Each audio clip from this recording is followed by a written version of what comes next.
আসলে দেখেন তাড়াতাড়ি টিকিট সোল্ড হওয়াটা আসলে পজিটিভ একটা সাইন ফুটবলের জন্য।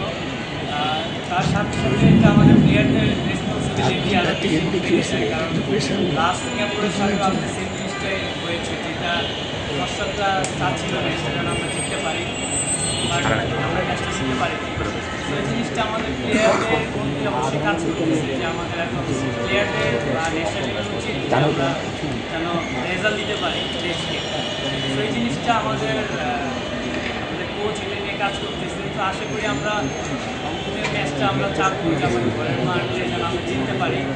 আর এটা অবশ্যই আমাদের প্লেয়ারদের একটা বাড়তি একটা মোটিভেট করবে, যে সাপোর্টার আমাদের সবসময় যেন সাপোর্ট করে মাঠে এসে। তো আমরা চাবো যেন ম্যাচটা জিততে। তো এটা আমাদের গ্রুপের জন্য বা নেক্সট কোয়ালিফাই করতে হলে আপনার এই ম্যাচটা অনেক ইম্পর্টেন্ট। সো এটা আমরা এভাবেই দেখতেছি পুরো টিম, যে ম্যাচটা জিততে হবে যেভাবে হোক। তো এটাই আমাদের ফার্স্ট ফোকাস, যে ম্যাচটা জিততে হবে। দেখেন একটা টিমের যত চ্যালেঞ্জ থাকবে এটা আসলে টিমের জন্য ভালো, আর এটাই মনে হয় এই চ্যালেঞ্জটা থাকা উচিত।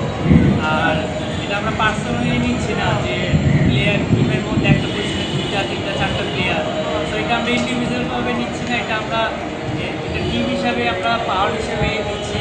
আর এটা আমার মনে করি যারা টিমে বসতেছে প্রত্যেকটা পজিশনে যদি প্লেয়ার থাকে, তো এটা মনে করি ওভারঅল টিমের জন্য বেটার।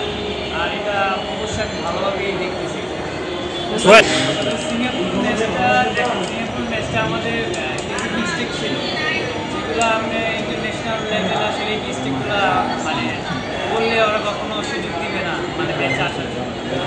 তো ওভারঅল আমরা সিঙ্গাপুরের ম্যাচটা যেটা কোচ বা প্লেয়াররা যেটা আমাদের মিস্টেকগুলো করতে পেরেছি, তো আমরা দেখলাম যে আমাদের নিজের মিস্টেকের জন্যই সিঙ্গাপুর ম্যাচটা জিততে পেরেছি। আর আমরা মনে করি আমাদের সাথে সেম মিস্টেকগুলো বা আমরা যে ওদের মানে আমাদের যে কাজগুলো করতে হবে ওদের সাথে খেলতে হলে, ওগুলো আমরা এখানে প্রপারলি 100% যদি আমরা না করতে পারি তারা আমাদের জন্য ডিফিকাল্ট। বাট আমরা বিলিভ করি যে আমাদের সাথে ম্যাচ জেতার মতো টিম আমাদের, সেই কনফিডেন্স আমাদের টিমের মধ্যে আছে। ইনশাআল্লাহ আমরা বিশ্বাস করি আমরা ম্যাচটা জিততে পারবো। বর্তমানে আমাদের ফুল টিমটাকে নিয়ে আমরা কনফিডেন্স, বর্তমান যে স্কোরটা আছে ওভারঅল টিমকে নিয়ে আমি আমাদের যে লেভেল এখন বর্তমানে আছে টিম হিসাবে আমরা